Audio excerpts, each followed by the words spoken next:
Hello and welcome to the Rogue Monkey Podcast and episode 76.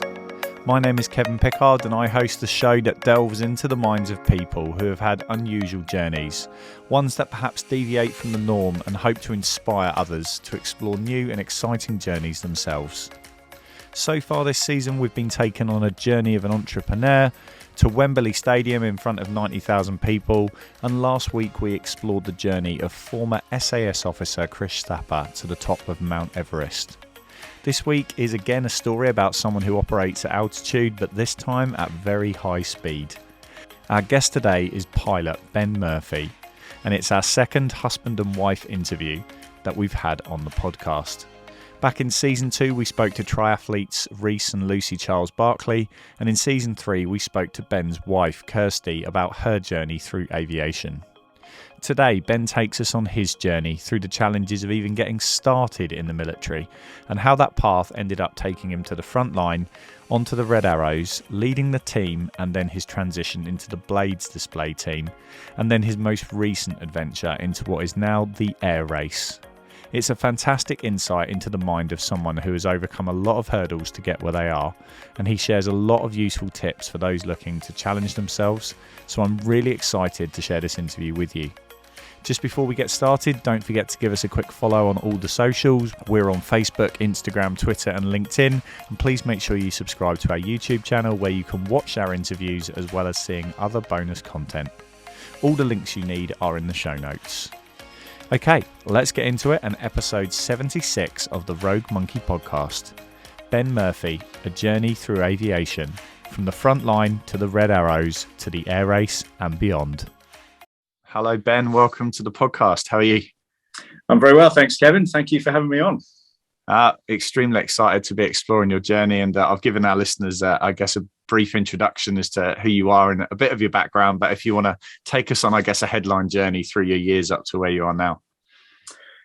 Sure. Yeah. Unfortunately, there's been too many of those years. But no, my journey with flying started literally when I was knee high to a grasshopper. I think for as long as I can remember, I've always been fascinated by this thought of being able to fly, and it's really come home to me now. It's weirdly one of those things that as human beings we shouldn't be able to do. And I think that's what fascinates me most about it. Certainly with the advances we've made over the hundreds of or the decades since. But no, so started for me very, very young. I did a bit of gliding around sort of 12, 13 time. I was in the cadets at school, and it was the one path that I always wanted to follow. Made my parents absolutely mad because I should have been exploring all these different options and where I wanted to go in life. But for me, that was it. And I was lucky enough at university to do some more flying there, and ended up joining the Air Force once I'd finished my degree. And then through flying training, was lucky enough to get selected to go and fly the Harrier, which was just an amazing jet, and I could talk for days, weeks about how cool that aeroplane was. And I guess that was an interesting turning point for me, actually, because that's when, certainly in the military, flying starts to get a bit real. You've had all these sort of preconceptions about what flying military fast jets was going to be like. And certainly for me personally, when I joined the Harrier Force in 2001, it wasn't very long after that in 2003 that we were off to the Gulf and actually having to do all of that training and flying for real. So that kind of focuses the mind a little bit. But for me, it was a challenge of, I just want to learn more about this aeroplane, learn how to operate it, how to fight it more. So I ended up becoming a weapons instructor on the Harrier. Lots of operations from loads of weird and wonderful places, off the carrier, in the desert, in Afghanistan, in Kandahar, exercises in the States, pretty much everywhere that you could fly, we did. And I guess for me, that was what characterizes my journey through flying, is that I've never wanted or been able to just accept just doing the same thing for forever and ever. I'm always looking for the next challenge, the next path to take.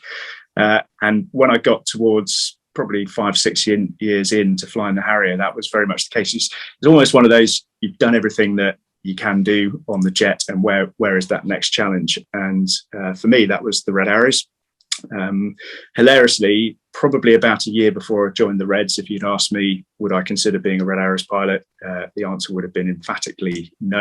I was very frontline focused, very operationally focused, and the thought of putting a red flying suit on and going doing air shows was about as far away from my mind as it's possible to get. But like I said, in terms of the challenge, and certainly the flying challenge, that was another level. And I was lucky enough to be selected or be shortlisted for selection. Was lucky enough to get selected to the team, and then I actually did 5 years on the Reds in the end. 3 years as a wingman, including leading the synchro pair, and then was invited to stay on as the leader and the commanding officer for another 2 years after that.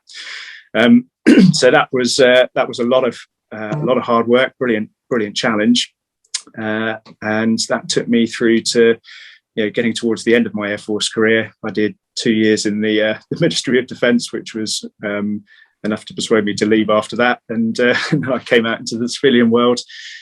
Worked for Lockheed Martin for a bit, but still, having done 5 years of airshow flying, that was still very much a passion for me. So I ended up displaying a Hawker Hunter for a little bit, and then joined the Blades aerobatic team. And around about that same time, we're talking about sort of what's the next challenge. That was when I was sort of first introduced properly, really, through Paul Bonham, in fact, to the world of air racing, and that became the next challenge. And I started competing in that in 2016 in the Challenger class, which is sort of feeder series, if you like. And then we put a team together for the 2018 season and moved up into the master class and did 2 years of really cool racing in that. We did really well. There's 14 teams in the Red Bull Air Race. Everybody expects you to sort of hang around the bottom end of the table for the first couple of seasons or so, but we managed to come 7th in our first year and then 4th in our second year. So we were on a properly steep trajectory, but then unfortunately Red Bull pulled the funding for that in 2019, which is probably a bit of foresight with COVID just around the corner. But hopefully racing is back this year, and we can crack on and do some more. So in a long, rambling, short nutshell, that's kind of my flying career to date. Okay, well, you give me about 1,000 different threads to pull on there, and I'm finding it fascinating because you're now the third Red Arrow that we've had on the podcast, and you've all got your own journeys and you've all had those different experiences. But going right back to the start, obviously you mentioned as early as you can remember having that kind of fascination with flight, and perhaps it's not something we naturally do, but actually it was something that captivated you. Where did that really come from? Because do you remember the first time you got in a plane, or at least the first time you saw a plane at an air show? What was that earliest memory of something that sparked that passion? Both my grandparents were pilots in the Air Force during the war, so I think a lot of it actually comes from them. Sadly, they're neither are with us now, but I think it was a lot of, certainly in the early years, that standard, sit around the fireplace listening to these heroic war stories of daring do. But one was a Typhoon pilot, and the other was a Mosquito pilot during the war. So loads of stories, and I think listening to them certainly sparked that was the initial spark, I think. And it must have been because I think for the first, well, certainly until I was sort of in my teens, the modern aircraft and modern jets didn't really interest me at all. It was all about Spitfires and Typhoons and Mosquitoes and the sort of warbird type stuff. So I think that's definitely where it came from. I was lucky enough to be invited by a neighbour to go gliding, I think, like I said, when I was about 13 or 14, and that was the first experience of actually being in a other than an airliner, actually being in an aeroplane, and the sense of freedom was just something I'd never known. And I think that was certainly the bit where I decided that whatever it took, I didn't know what form it was going to take, but that's what I wanted to do. And like you said, I'm sure the other guys you've had on the podcast have had different journeys, but I suspect that between all of us, and in fact anybody who flies, that's probably the key nugget that gets everybody, is just that freedom that flying gives you, that certainly so far I've not found anything to come close. It's fascinating though, because we interview people from so many different, walks of life. We'll have people in TV, Olympic athletes, whatever it is. And actually, when you talk to them and trace it right back, there's usually that moment in its own way. And it's finding for each person what that is. And I think too often people just accept that isn't going to happen. They're not going to find something that actually just really fires them up and gets them excited. And almost they don't feel like they work. I spoke to a professional athletics coach recently, and he was saying to me, I've not worked since I left university.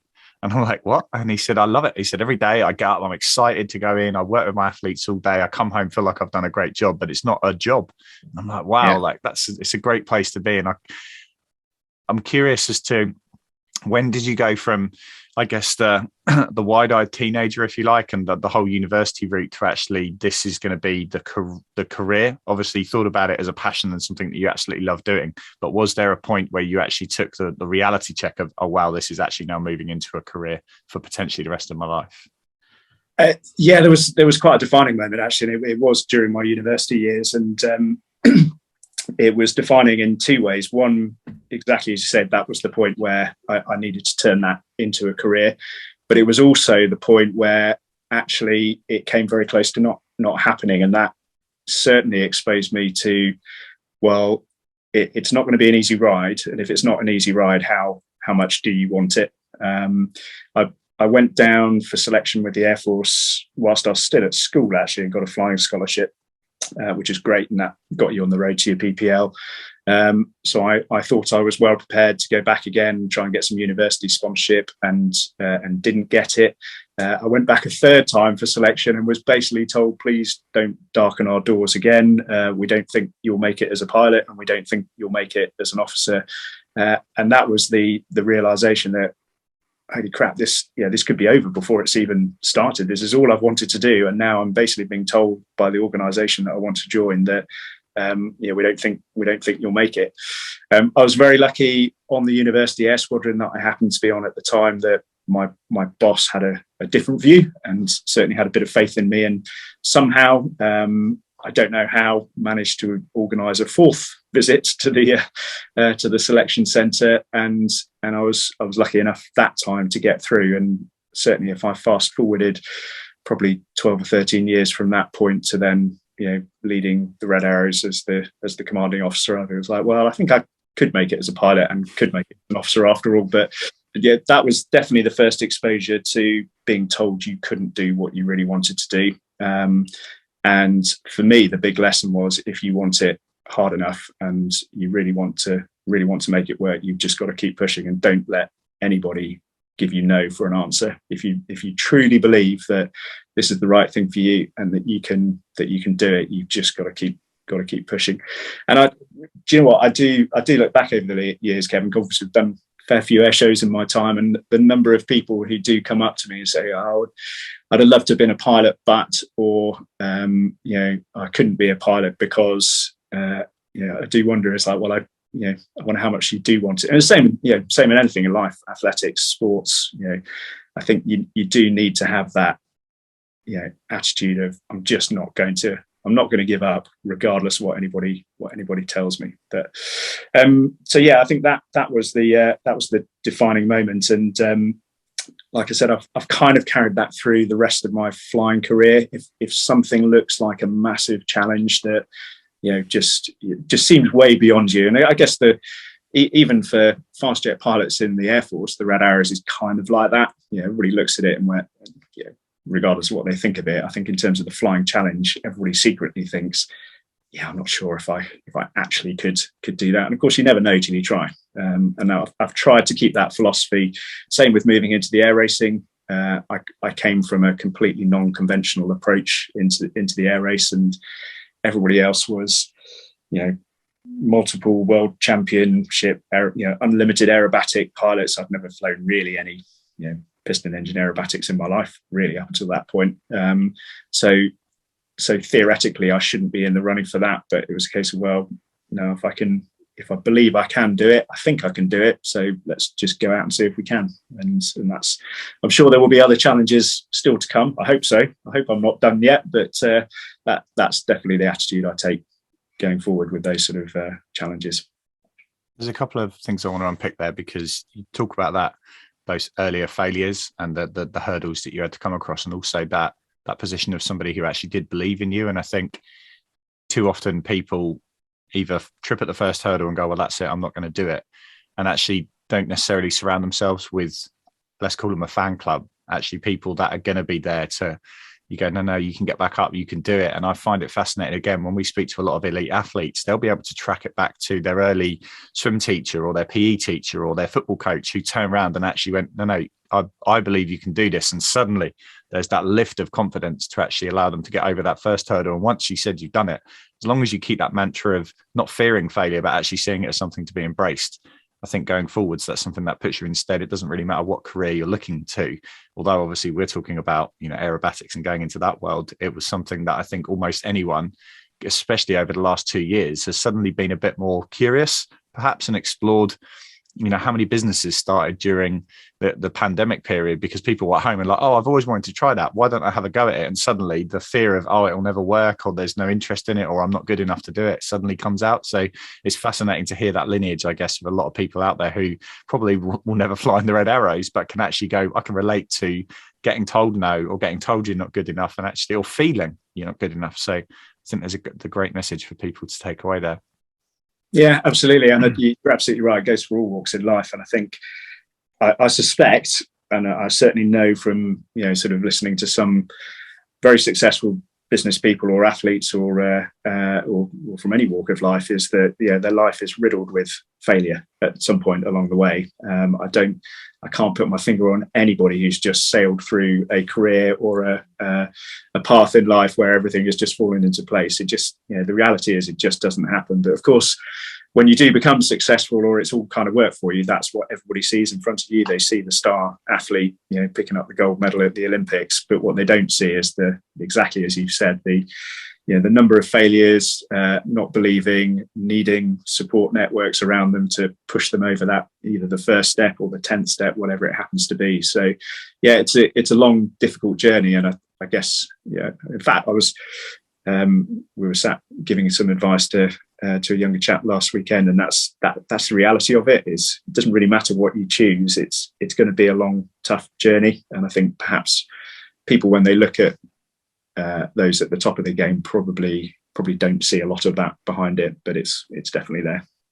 That's why I enjoy these conversations, because effectively we pull back the curtain and actually go, we've seen the end products, the person on stage, the person on the screens, whatever it is, the person in the skies, but actually what takes you to that. So the thing I'm curious about, you mentioned that kind of transition point from absolutely no way would I go into the red arrows to where you ended up with it. So talk us through that period, because I think there's probably, again, a lot of similarities that I think people could take away to whatever challenges they've got up and coming, because there's many times where potentially imposter syndrome starts to kick in, perhaps even skepticism or even fear of failure kicks in, and they just don't take that step. So that year leading up to that point to actually going into it, let's explore that a little bit.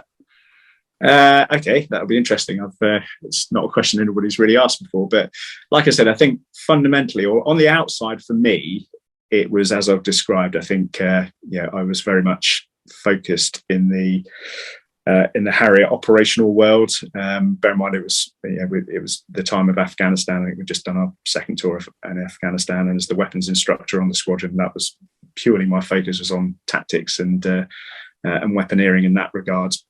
I had a few friends who had joined the Reds the year before, and I think I met up with them in Stanford or something, and they said it's absolutely brilliant. The flying is amazing. You really should give it a go. But like I said, that's not where my focus was. But equally, as I've said, I was also at that point where I'd done everything I could on the Harrier, and that transition happened quite quickly. Actually, it was almost like a checklist of, have I done this? Have I experienced this? And as soon as you tick that last one, it was very much okay. It's not I'm completely done with it, but I've reached that level now, and instantly I'm starting to scan elsewhere. And that same group of friends got back in touch and said, well, you really should put an application in, even if you don't think you're going to do it. What have you got to lose? And they were absolutely right. And I think certainly during the selection process for the Red Arrows, that opened my eyes massively to what the team was actually about. And I always think this is the biggest shame with the Reds, is even, or perhaps more so, internally within the Air Force.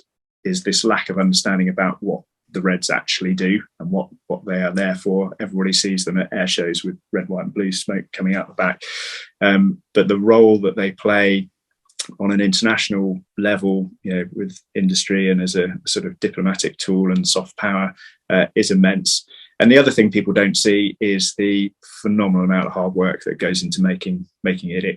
It is what it is, and that was the bit probably that weirdly attracted me. It was like, oh, actually, this is not dark shades on swanning around air shows. This is properly nails flying, and it needs a lot of hard work to be able to do it, to that standard. And I think that was the challenge that sort of piqued my interest. And it was during that selection week, actually. It was, I get it now. I get what this is about. Probably what 90% of people see of the Reds is the red suit at an air show. Actually, that's probably just 10% of what the job involves. So yeah, I think that was what did it for me. I think certainly from my point of view, there was no expectation that I was going to get into the Reds at that point. And again, it's a bit of a rite, as I described with the air race, it's a bit of a rite of passage. You go on one selection week, treat it as a bit of experience, come back the next year when you kind of know what the deal is and you know what to expect, and then maybe you'll be successful then. So I was very surprised to get in on that first go. But probably because of that, actually, because I wasn't putting myself under any pressure. It was just like, I'm just going to go along and see what it's all about and enjoy the week. And that's probably what got me through it, actually. So, what was your best experience from that? Because, watched them all over the UK at various things over the years. And every time somebody's looking up there and there's that little 8-year-old, with the wide eyes looking up at the sky all the way through to their grandparents, still equally mesmerized by them. So, what were the moments kind of looking out from the cockpit that you remember from that kind of time in the Reds? Fundamentally, and this is still very much the case, and I'm pleased to say that even the current Red Arrows pilots will totally agree with me. The first thing you learn on the Red Arrows is that it's not about you, the individual pilot. It is about the collective team and what that represents. And we have a saying on the Reds that you have the privilege of putting a Red Arrows flying suit on for 3 years and continuing that message. But it's not about you, the pilot. It's the team. People come to see the team. You're just you're the guardian of that role for the 3 years that you're doing it. And yeah, you're absolutely right. I think the biggest bit is the inspirational bit. And I say that, it sounds really cliche, doesn't it? But most people's interest in flying does start at that early age. And I talked about my grandfathers, but clearly I went to air shows as well. And the Red Arrows is one of those star attractions that you do look at, and people literally, figuratively, and actually look up at them and go, that is amazing. How could I ever get to a point where I can do that? So I think for us it was, or for me certainly, it was a way to give some of that back, and hopefully encourage the next generation of young kids that want to come into flying that's what they could do. But also, and very much a part of that, is to humanize it as well. And certainly in the airshow world, and I'm not saying this didn't happen on the Reds as well, but it does fuel a few egos. And that's the bit about airshow flying I don't like, because we're all human at the end of the day. We all started at the same place, and I don't really hold much truck for that. So for me, that was important, is just showing people that we're just normal. We're normal people at the end of the day. And once we've done this amazing flying, we go home to our families and friends, and it's no different in that regard. I think people hold athletes and superstars in this bubble of unreality, if you like, and it's absolutely not the case. We're all still human. I think there's a beautiful thread there that's kind of emerging, because if I think back to our interview with Kirsty, talking about some of the mental health and kind of well-being challenges she had on her journey, interviews with David after that, talking about actually the imposter syndrome aspects of every point in their career, kind of going, do I deserve to be here? Kind of talking to you there about that humanizing aspect. I think that's a really nice thread that's coming out from all of this, because like I said, everyone's had kind of their own journey to get there.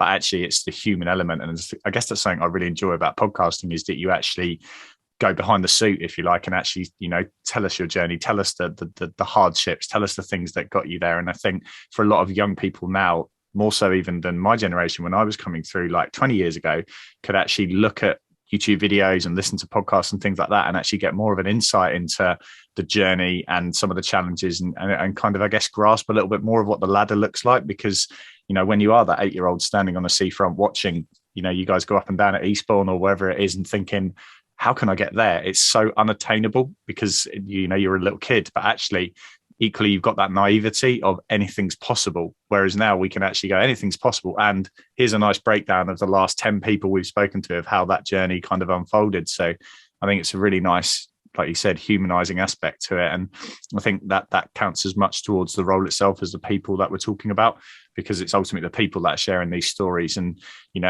talk about ego and stuff like that. It's no different in sport.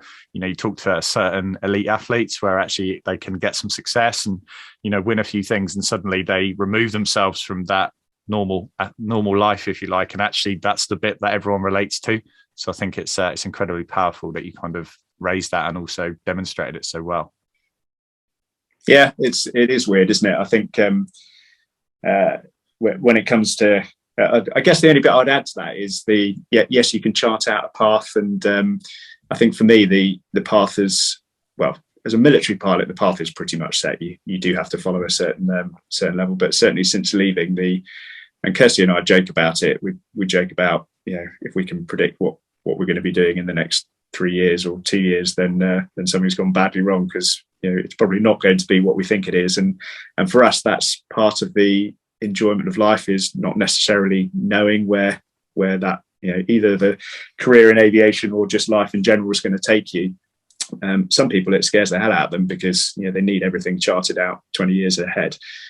For us, we're very different, and I think that's what's allowed us to enjoy lots of variety in our flying, is that if you just keep an open mind and not try and lock everything down in terms of your pathway, and just let those opportunities come and develop, then life becomes a lot more satisfying as a result.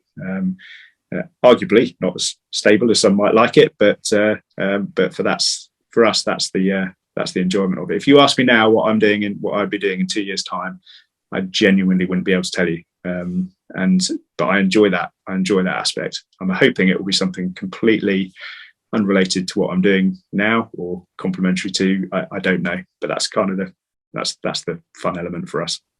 So we've covered that transition, I guess, from the frontline stuff into the Red Arrows, and then actually at that point, you're leading it. Another box, if you like, ticked. Actually, at what point did you look at the next step and go, what could that be? Did you start exploring things? And from a point of view of staying in the air, if you like, because that, I guess, was the fundamental aspect of what kind of got you into the first place.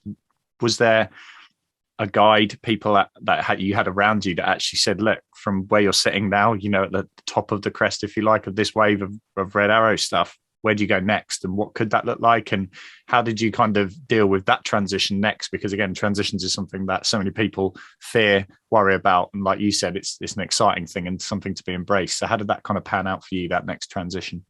I think you're right. I mean, there's not many flying boxes that you can tick that would be leading the Red Arrows, and the rest pilots in general, certainly fast jet pilots and certainly Reds pilots, are just hilarious, because you get to this point where you're selected and you join the Red Arrows, which is a competition in itself, not only in terms of your flying background to that point, but then through the selection process.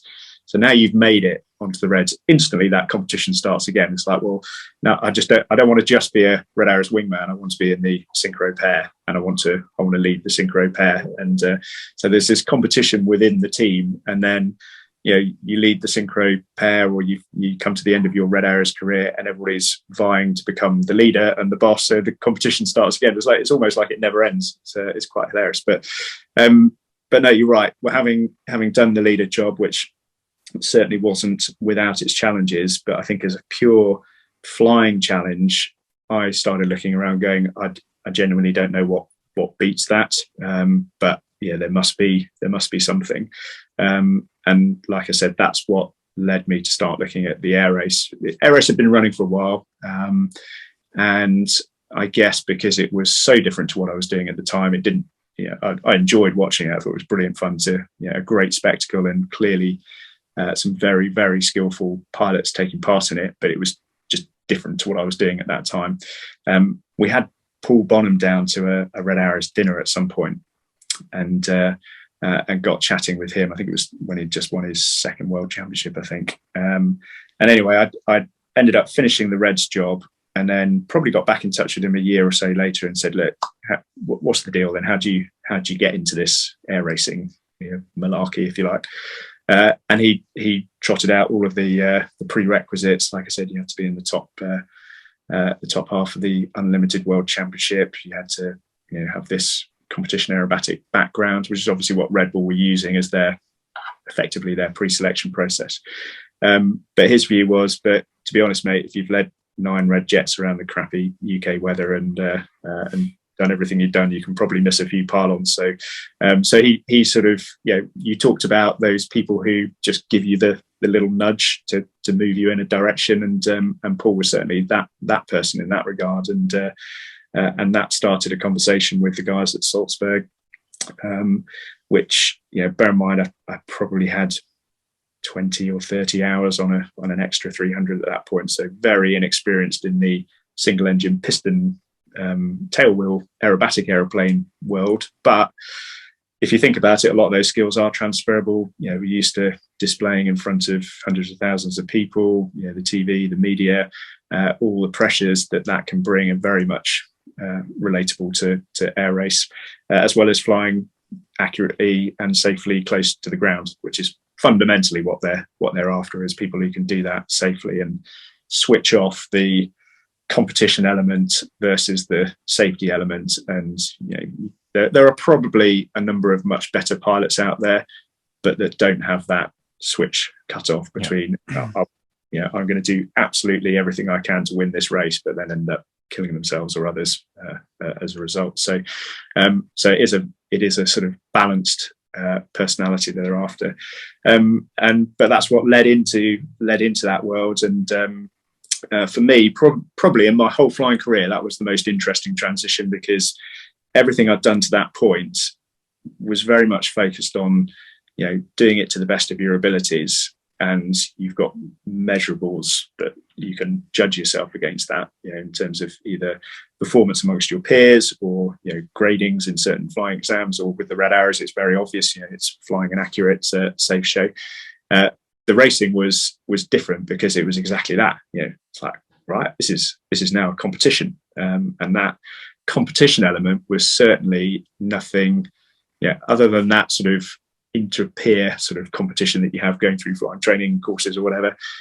Pure sporting competition was something that in this, certainly in aviation, I'd never come across before, and that was a really fascinating area to get into. And we're not 21-year-old athletes, 18-year-old athletes at this point who have been coached through their junior years. You're a bit of an old and gnarly, late 30s, early 40s pilot by this point. So you kind of know yourself pretty well by that point, certainly to the point where you can't really go making any massive changes to the way that you operate or approach things. But the competitive element was a really interesting one, in terms of how you deal with the pressure of competition, how different that is from normal pressures of flying, how you deal with failure, very public failure. You come last in a race, that's pretty obvious. You've just come last in a race. How do you deal with that? How do you pick yourself up? How do you move forward? So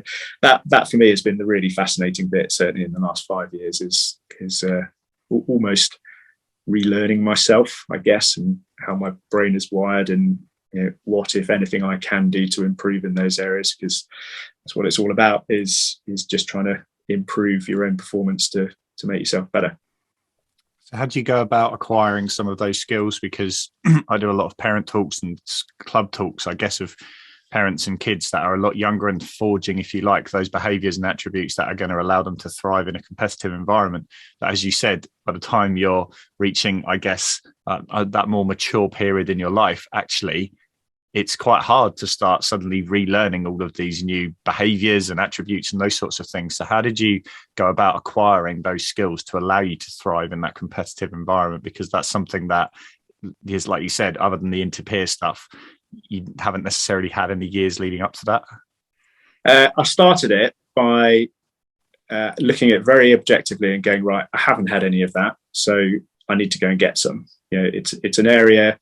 Yeah, yes, I'm well established in the flying world now and the display flying world, but competition not so. So I started looking at or using various sports psychologists and doing a bit of mind coaching, trying to get more into the mental preparation and mental resilience side of it. But I found, for whatever reason, that just didn't really work for me, and it just felt like I think if I started it right at, like you said, when I was a kid, right at the very beginning of those of that career or that path, then you end up finding a way that works for you, and you develop it, and you build it as it goes along. Just trying to cherry pick something off the shelf in the hope that it would suddenly make me better was not working for me. And then I'm a big fan of Formula One, by the way, and I remember listening to Lewis Hamilton doing a couple of interviews where he said, "I don't do any of that. I don't do any of the sort of, I just do what comes naturally to me, and I just use who I am to push myself forward." And that kind of resonated, because it was, like I said, I was getting on in years at that point. It's like I don't feel like I've got the time to start again in that mental headspace bit. But actually, when you start picking it apart, a lot of those tools are already there, and they must have already been there because you've just had a 20-year flying career operationally and with the Reds. So for me, it was an exercise of sitting down literally with myself going, well, what I probably can't put my finger on it right now, but I must have processes that I use, even if I can't consciously identify what those are, but perhaps I should do now. And that was quite an interesting process, and it worked. And I realized that I do need everything to be as prepared as I think it can be. I always used to joke that just go and cuff it, and the ability just to roll in somewhere and just make it work was a great trait, and it kind of is. But I realized that actually, for me, success becomes more apparent when you've sat down and you've done all the preparation that you possibly think you can. So that was a big element of it. Just all down to just the way that you go about, and this sounds really silly, but getting ready for a race in terms of the order that you put your socks on and your flying suit on, and having 20 minutes of what we call on the team bubble time, which is no distractions. The team knows not to, and then you just literally sit and mentally rehearse what it is you're about to go and do. And it was like I said, it was using tools that I'd subconsciously used before, but now actually just pulling out the ones that I knew worked for me and repackaging them in a format that I could then just go and take to every race. I think my first year in the masterclass was purposely, I didn't really think about that too much, because I purposely didn't want to put too much pressure on myself and the team. It was literally going to be right, let's do a year, see how it goes, no pressure, and see what works for us. And like I said, we came sort of towards the mid to upper end of the field in our first year. So it was like, well, okay, quite a lot has worked. And then we started to refine those areas that we could really take forward. And like I said, for us as a team, and for me personally, the preparation bit was key. And we spent weeks, if not months, prior to each race going through every single variation of possible wind that we could find on the course, on the simulator, working out exactly what line we would use to take if that was the case, practicing it 1,000,001 times, detailing it, documenting it. So we pretty much had a game plan for every probably 10 degrees of wind up 5, 10, 15, 20 knots that any course could throw at us. And as soon as we started doing it, it was a lot of work. But when we then arrived at the race, we knew that there wasn't a single scenario that anybody could throw at us that we didn't have a plan for. And that just the inner confidence that gives you is just to go, so I don't need to worry about what is going to happen, because we have a plan. And that inner confidence that gives you through preparation and planning and just making sure you've done everything prior just means you go, so what is there to do apart from get in an aeroplane and go fast? It's funny that you draw the lineage to Formula One, because you talk about the strategic direction that perhaps they've had to go through. If you think of the volume of weeks and months that go into every combination of tyres and weather and all of those sorts of things, and actually it is that confidence. And I think, I think if you talk specifically about like elite performance athletes, the level of confidence they have standing behind the blocks, on the start line, whatever sport it is they're doing, knowing they've done everything, actually is a really nice place to be. And I was listening to an interview with Clive Woodward recently, talking about how in 2003, there was almost a pressure on the players because they turned up knowing they had done everything they could possibly do to prepare. And they were like, almost not in any way arrogantly that we should win, but we haven't got another gear to go to because we've done everything possibly that we can do to prepare. But from a confidence point of view, that's a really interesting thing. And I think kind of just linking into that, how did the whole blades aspect link into this? Because we talked about, that those transition points and all of those sorts of things. And again, off the back of a couple of challenging years, how did that kind of area factor into all of the air race stuff that was going on as well?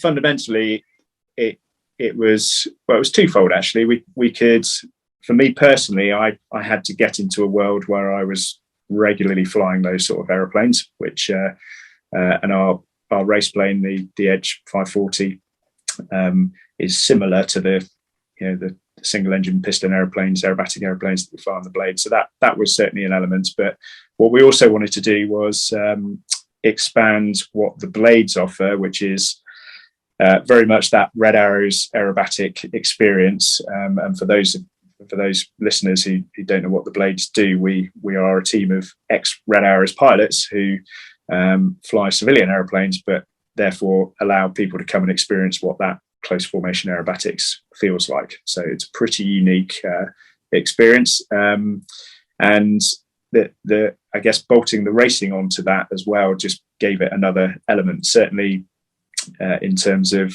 the experience we can give to our guests now that we've got a race element to it, but also our sponsors as well. So not just a UK aerobatic team, but now we can take it globally because these races happen all over the world. It was very much a complementary decision, and all the way down to the name. We have the Blades Aerobatic Team, we have the Blades Racing Team, so it's very much under that umbrella. But for me, it was it was another challenge. I was leading the aerobatics team and running that aerobatics team, but also having to be leading and running the race team and being the race pilot, which you feel like you're getting pulled from pillar to post. So we've since reconfigured it now to allow the Blades team leader to be another pilot, so that relieves me of that pressure. But definitely the focus is on taking the team and using those elements of both to drive us forward as one. You mentioned obviously about the sponsorship side of thing, and I'd imagine that's been a real challenge for the last 2 years in terms of ultimately people need to be able to get out there and get in, if you like, close quarters with what you're doing in order to be able to experience it. So how has the team kind of come through that, and hopefully looking forwards to a much more positive year? What's that looking like from a sponsorship point of view? We're very, I'd say, very extremely lucky with our sponsors at the moment. Certainly our primary sponsor, title sponsor, Aerobites, Eddie and Emma Forrester have been absolutely fantastic and stuck with us through, as you said, pretty torrid couple of years.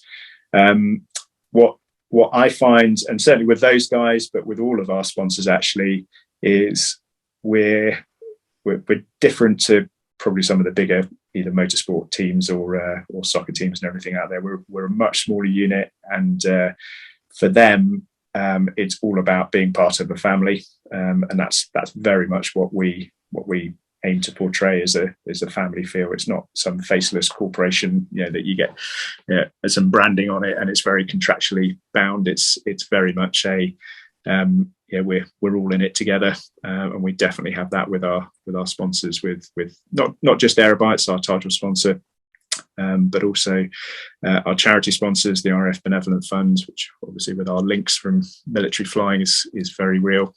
And we've been lucky enough actually to to retain others, Sired Cables, but also bring new sponsors on. So we've got a new sponsorship deal this year with UASA Batteries, GS UASA, who have done a lot in other motorsports, World Rally Championships, British Touring Cars, that sort of thing, and are now enjoying the thrills of flying as well. So no, it's been a real challenge, but I'm pleased to say that we're still looking forward, and it's, like I said, 2022.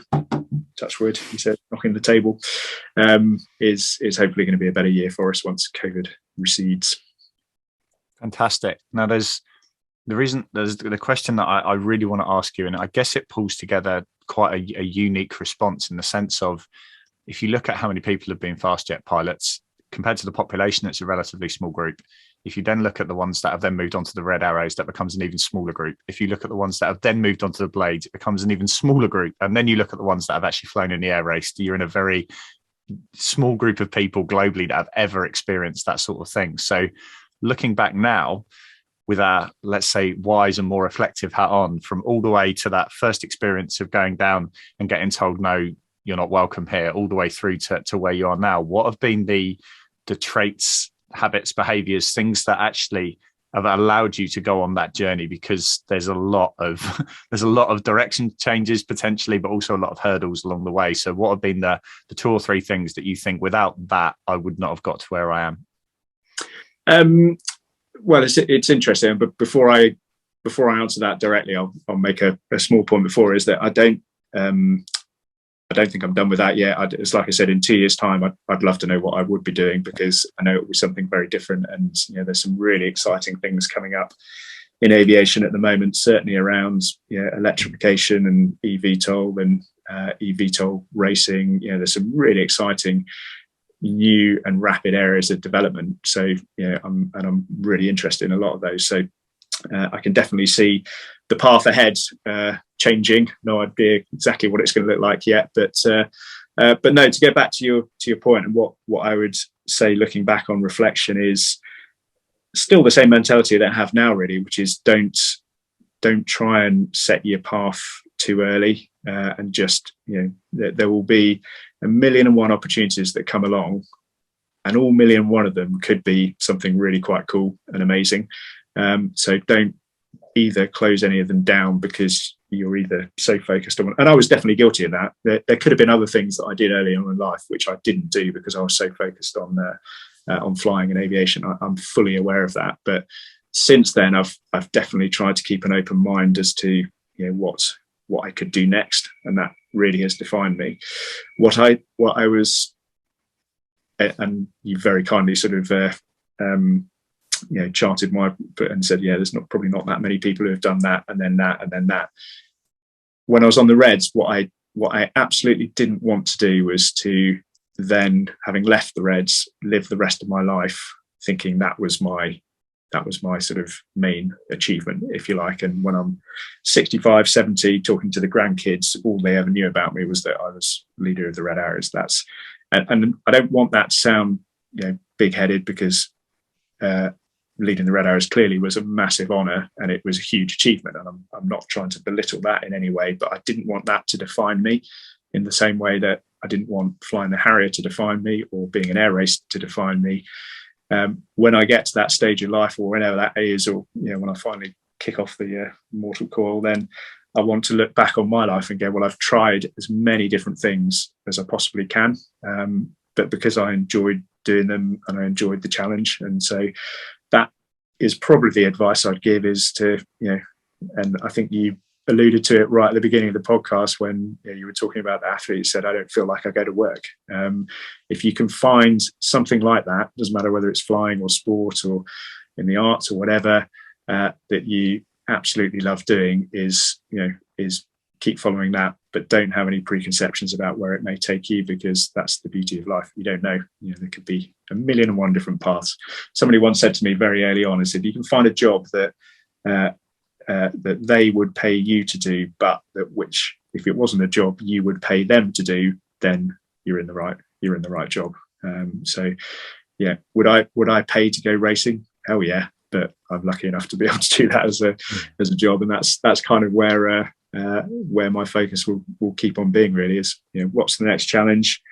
If it comes along out of the blue, left of arc, looks interesting, then I'll go for it.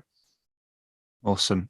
It's really interesting that you mentioned that that point of not being defined by that single moment, that single almost peak in your life. And I remember listening to Johnny Wilkinson talk about that and saying, I really struggled in those few years afterwards. And he said, actually, if I look back now as a dad and, sitting there within my more mature adult life, looking back on the kid, if you like, that kicked that goal and everyone said, oh, wow, that's amazing. You're amazing. That must have been the best thing ever.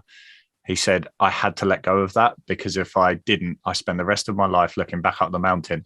And the example he gave was, I now spend as much time focusing on time with my daughter and doing the washing up properly as I did kicking the ball over the posts. And you think, what? But actually that way in which you've kind of articulated there really does bring that to life, because it almost feels like quite sad if you get to a point where you can never be happy now because you're looking back at something that's gone, whereas actually being in that exciting place, it's certainly a reframing process that for you really, really works. So no, I really, really like that. That's interesting. Yeah, I've not heard that before, but his is probably the absolute classic example of any sporting sort of moment that would define you. I hadn't thought of that, but yeah, you're right. I can see why he says that now. I'll send you the link to that interview afterwards, because you need to listen to it 2 or 3 times because it's really heavy and he gets very philosophical on it. But he does say, did get sucked into a place where actually it was constant just looking back and, almost delving into a world of poor mental health because constantly defined by something that's been and gone. And he said, even this, that moment, the second it goes across, that's it. And then from the second the ball's even hit the floor, you're already there on the way down. I really, really found that an interesting way of looking at it. I guess my final question to pull it all together, when you first got in that glider for the first time and the wheels just touched the floor, if yourself now was standing there on the ground to greet yourself when you got out of it, what would you say to yourself, having now been on this journey? It's a really good question, but if I could picture myself, I don't think even myself giving my younger self advice, I don't think I'd want to. I'd think, and this sounds really bizarre, but I would probably just stand there, smile at my younger self and just tell them to follow their own journey, and not, I wouldn't sit down and say, well, you need to do this, and make sure when this comes along that you take this opportunity. And I get this at the moment. Sorry to deflect away from myself, but with our 6-year-old son, you can just see the potential in his future. But I think personally, the worst thing you can do is try and bound that or confine it or channel it. You've got to find your own way. And like I said, there are 1,000,001 opportunities in life. I've followed a path. There could be in 1,000,000 or other ones. And I think if I was to go back and speak to or see my younger self, I wouldn't be worried, because he may have taken, a completely different path and still enjoy life. So, sorry to not answer your question, but I actually feel really quite strong. We do with our son is that, life's out there for the taking, but beauty of it is you've got no idea where it's going to take you.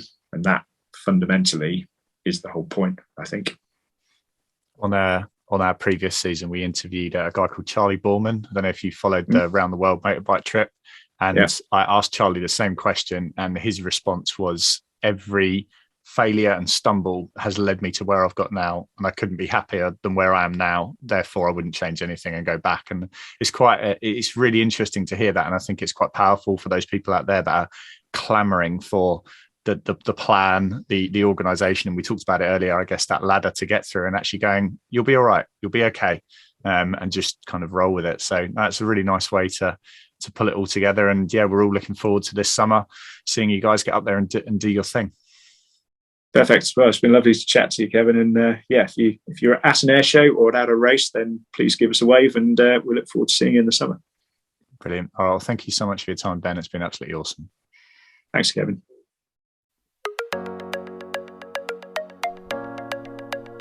Thank you for listening to today's podcast. And don't forget, we've got a back catalogue of content that goes all the way back to January 2020, including fighter pilots, Olympic champions, TV presenters, and inspiring authors.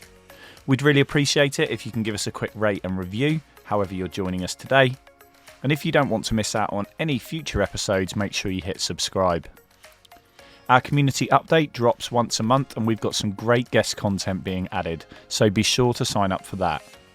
And finally, we're all about inspiring and supporting as many people as possible. So if you can share this episode with one person that you think would enjoy it, that would be really, really cool. Thank you again for joining us for another episode of the Rogue Monkey Podcast.